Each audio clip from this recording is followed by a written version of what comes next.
You're standing in line, phones at 1%, nothing left to scroll, nothing left to check. 30 seconds pass and your skin starts to itch with restlessness. You touch your pocket out of habit. That feeling has a name, and it's older than written language. You'd guess boredom is a modern problem, built for waiting rooms and red lights. But the real answer is far stranger. Boredom isn't a flaw in your brain. It's a tool, forged over hundreds of thousands of years for a single purpose. Without it, your species might never have left the savannah. Picture a fire in southern Africa, 60,000 years ago. The hunting is done.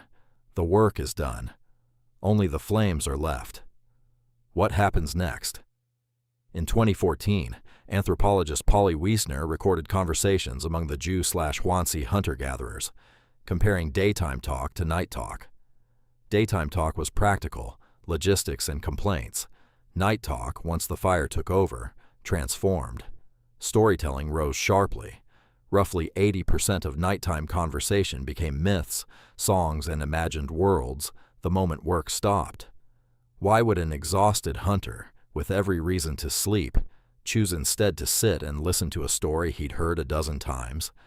Because doing nothing was never actually an option. A mind left without input doesn't go quiet, it goes looking.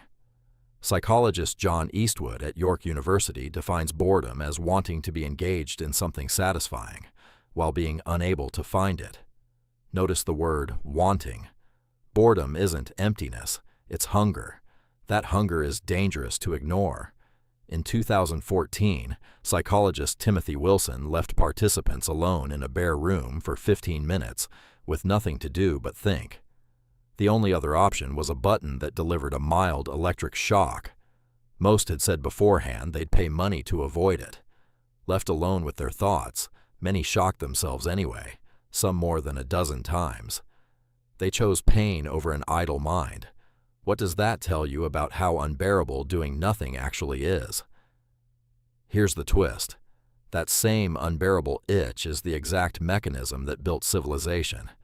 An animal content doing nothing has no reason to explore, no reason to wonder what's over the next hill. An animal that finds idleness unbearable goes looking for something to do. It pokes at a dying fire. It scratches patterns into ochre for no practical reason at all, the way humans did at Blombos Cave in South Africa, tens of thousands of years ago. Boredom wasn't a problem to solve. It was the pressure that pushed people to keep solving everything else. So what happened to you?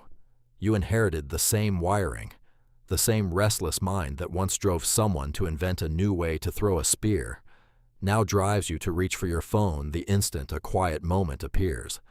The itch is identical, only the response changed. Your ancestors had nowhere to put that restlessness except into stories and invention. You have an answer in half a second, and it works instantly, every time. But it never asks anything of you. It never lets the craving build into something new. Is it any wonder your best ideas show up on a walk with no phone, or staring out a train window with nothing to do? You weren't built to be entertained constantly. You were built to run dry sometimes and make something out of the dryness. So next time you're standing in line, phone at 1%, try something stranger than reaching for a charger. Let the itch sit a moment longer than feels comfortable. You're not stuck in a wasted moment. You're standing exactly where every story, every fire, and every idea your species has ever had actually began.